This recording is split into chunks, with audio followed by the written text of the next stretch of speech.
just don't know what the other people in your workplace are making, how are you supposed to do anything about it? There's a lot of online resources. You can go to websites like payscale.com, salary.com, monster.com. So do a little online research first, but really the best way to know whether you're getting paid what the guy sitting next to you is getting paid is to ask the guy sitting next to you.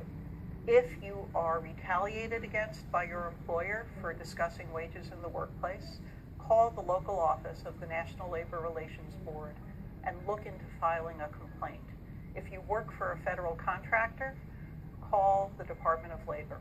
It is still a subject that women are not talking about. They're feeling the impact in their pocketbook, but wage secrecy is a very effective strategy at keeping women from earning equal pay. Everybody who cares about women's equality, and just every woman who cares about putting food on the table for their family, needs to get behind those laws.